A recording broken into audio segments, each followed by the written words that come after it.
దేవుని వాక్యమైన పరిశుద్ధ గ్రంథం బైబిల్లో నుండి ద్వితీయోపదేశకాండం 6వ అధ్యాయాన్ని చదువుకుంటాం. నీవును నీ కుమారుడును నీ కుమారుడును నీ దేవుడైన యెహోవాకు భయపడి నేను నీకు ఆజ్ఞాపించు ఆయన కట్టడలన్నీ ఆజ్ఞలన్నీ నీ జీవిత దినములన్నిటిను గైకొనుచు నీవు దీర్ఘాయుష్మంతుడు అగునట్లు మీరు స్వాధీనపరుచుకున్నట్టుకు ఏరు దాటి వెలుచున్న దేశమందు మీరు జరుపుకుంటకు మీకు బోధింపవలనని మీ దేవుడైన యెహోవా ఆజ్ఞాపించిన ధర్మమంతయు అనగా కట్టడలు విధులు ఇవే. కాబట్టి ఇజ్రాయేలు, నీ పితరుల దేవుడైన యెహోవా నీతో చెప్పిన ప్రకారం పాలుతేనెలు ప్రవహించు దేశంలో మేలు కలిగి బహుగా అభివృద్ధి నొందినట్లు నీవు వాటిని విని అనుసరించి నడుచుకునవలెను. ఇజ్రాయేలు వినుము, మన దేవుడైన యెహోవా అద్వితీయుడగు యెహోవా. నీ పూర్ణ హృదయంతోనూ నీ పూర్ణ ఆత్మతోనూ పూర్ణ శక్తితోనూ నీ దేవుడైన యెహోవాను ప్రేమింపవలెను. నేడు నేను నీకు ఆజ్ఞాపించు ఈ మాటలను నీ హృదయంలో ఉండవలెను. నీవు నీ కుమారులకు వాటిని అభ్యసింపజేసి నీ ఇంట కూర్చున్నప్పుడు, త్రోవను నడుచున్నప్పుడు, పండుకొనున్నప్పుడు, లేచున్నప్పుడు వాటిని గూర్చి మాట్లాడవలెను. సూచనగా వాటిని నీ చేతికి కట్టుకొనవలెను. అవి నీ కనుల నడుమ బాస్క్యం వలె ఉండవలెను. నీ ఇంటి ద్వారబంధముల మీదను నీ గౌనుల మీదను వాటిని రాయవలెను.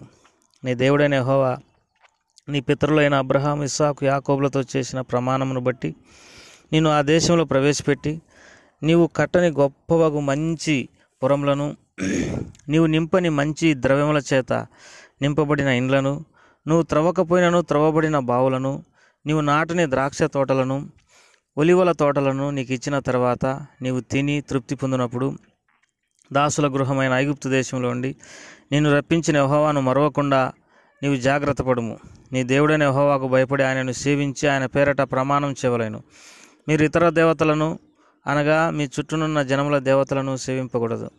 నీ మధ్యను నీ దేవుడైన యెహోవా రోషంగల దేవుడు గనక నీ దేవుడైన యెహోవా కోపాగ్ని ఒకవేళ నీ మీద రగులుకొని దేశంలో ఉండకుండా నేను నశింపజేయును.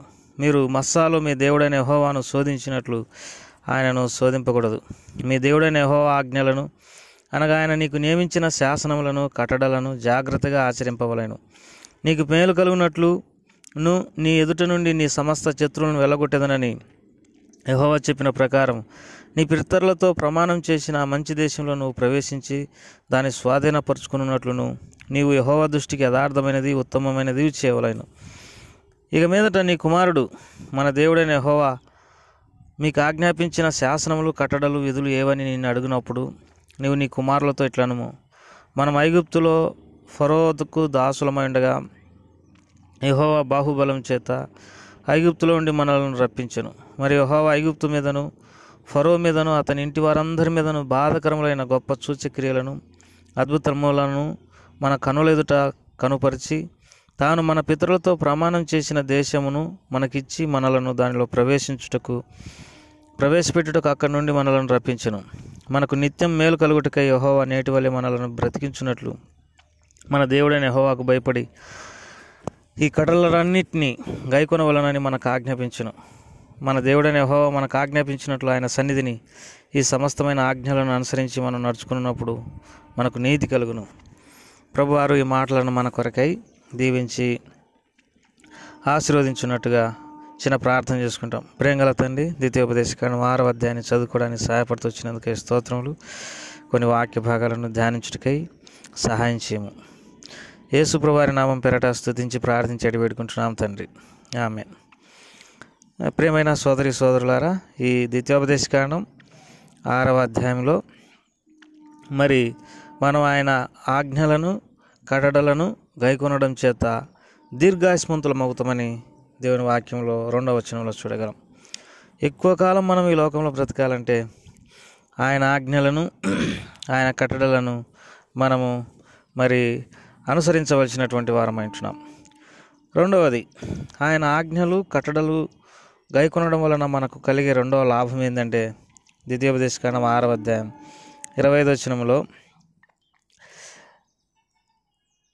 మన దేవుడైన యెహోవా మనకు ఆజ్ఞాపించినట్లు ఆయన సన్నిధిని ఈ సమస్తమైన ఆజ్ఞలను అనుసరించి మనము నడుచుకున్నప్పుడు మనకు నీతి కలుగును. ఎవరైతే ఆయన ఆజ్ఞలను ఆయన కట్టడలను గైకొంటారో మరి అవే వారికి నీతి కలుగునట్టుగా సహాయపడతాయి. కాబట్టి మొదటగా ఆయన కట్టడలు ఆయన ఆజ్ఞలు మనము గైకొనవలసినటువంటి వారం అంటున్నాం. 5వ వచనంలో, నీ పూర్ణ హృదయంతో, నీ పూర్ణ ఆత్మతో, నీ పూర్ణ శక్తితో నీ దేవుడైన యెహోవాను ప్రేమించవలెను. కాబట్టి దేవుణ్ణి మనము ప్రేమించాలి. పూర్ణ శక్తితో, పూర్ణ బలంతో, పూర్ణ మనసుతో దేవుని ప్రేమించాలి. కాలేబు తన దేవుడైన యెహోవాను నిండు మనసుతో అనుసరించువాడని దేవుని వాక్యంలో రాయబడింది. యోహాను సువార్త 1వ అధ్యాయంలో పేతురును మరి యేసు ప్రభువారు అడుగుతూచ్చినాడు, పేతురు, నువ్వు నన్ను ప్రేమించుచున్నావా అని అడుగుతూచ్చినాడు. ఆయనను ప్రేమించువారు బలంతో ఉదయించు సూర్యుని వలె ఉందురని దేవుని వాక్యంలో రాయబడింది. ఆయన ఆజ్ఞలను గైకొనడం అంటే అర్థం ఏంటిదంటే ఆయనను ప్రేమించటమే. ఎప్పుడైతే మనం ఆయన ఆజ్ఞలను గైకొంటామో, ఆయన కట్టడలను, ఆయన న్యాయవిధులను గైకొంటామో ఆయనను ప్రేమిస్తున్నామనడానికి రుజువుగా ఉంది. మనం ఆయనను పూర్ణ హృదయంతో, పూర్ణ మనసుతో, పూర్ణ శక్తితో, పూర్ణ బలంతో ప్రేమించాలి. ఇదే మొదటి ఆజ్ఞ. ఈ లోకంలో మనం వేరే వాటిని ప్రేమించు వారంగా ఉండకూడదు. లోకంలో ఉన్నదంతయు శరీరాశ, నేత్రాశ, జీవోడంబును గనుక ఎవరైనా లోకమును ప్రేమిస్తే తండ్రి ప్రేమ వారినిలో ఉండదని దేవుని వాక్యంలో రాయబడింది. ప్రియమైన సోదరులారా, మనము మరి దేవుని మాత్రమే మరి ప్రేమించవలసినటువంటి వారం అంటున్నాం. ఎవడైనా ప్రభువును ప్రేమింపకుంటే వాడు శపింపబడునుగా కానీ దేవుని వాక్యంలో రాయబడింది. మనము ఎందుకు అనేక శాపాల కింద నలుగుతున్నాం, రోగాల కింద, కష్టాల కింద, సమస్యలలో ఎన్నో పోరాటాలు కలిగి జీవితంలో జీవిస్తుంటున్నాం. కారణం ఏంటంటే ఆయన ప్రేమించడంలో మనం తప్పిపోయినాం. మనము దేవుని కంటే మన కుటుంబీకులను, తల్లిదండ్రులను, లేకపోతే మన అన్నదమ్ములను, అక్కచెల్లెలను, మన సొంత వ్యక్తులను ఎక్కువగా ప్రేమించి దేవుణ్ణి మనం తక్కువ చేస్తున్నట్టుగా మరి ఆ కారణాన్ని బట్టే అనేక సమస్యలు మన జీవితంలో ఎదురవుతున్నాయి. మొదట దేవుడే, ఆయన్నే మనం ప్రేమించాలి. ఇక్కడ ఇంకొక మాట చూసుకొని ముగించుకుంటాం. 7వ వచనంలో, నీవు నీ కుమారును నీ దేవుని 6వ వచనం, నేడు నేను నీకు ఆజ్ఞాపించి మాటలు నీ హృదయంలో ఉండవలేను. నీవు నీ కుమారులకు వాటిని అభ్యసింపజేసి నీ ఇంట కూర్చున్నప్పుడు, నడుచున్నప్పుడు, పండుకున్నప్పుడు, లేచున్నప్పుడు వాటిని గురించి మాట్లాడవలేను. సూచనలుగా వాటిని నీ చేతికి కట్టుకునవలేను. అవి నీ కనుల నడుమ బాసికం వలె ఉండవలేను. నీ ఇంటి ద్వారబంధముల మీదను, నీ గౌనుల మీదను వాటిని రాయవలేను. ప్రియమైనటువంటి వారలారా, దేవుని వాక్యము మరి మన హృదయాలలో సమృద్ధిగా నివసింపనేయాలి. ఈ లోకంలో మనం బ్రతుకు తెరువు కోసమే అనేకమైన విషయాలు తెలుసుకోవాలని, చదవాలని, వాటిని ధ్యానించాలని, వాటి ద్వారా మరి మనం ఏదైనా ఉద్యోగం సంపాదించుకునో లేకపోతే మంచి బతుకు తెరువు కలిగి ఉండాలని ఆశపడతాం.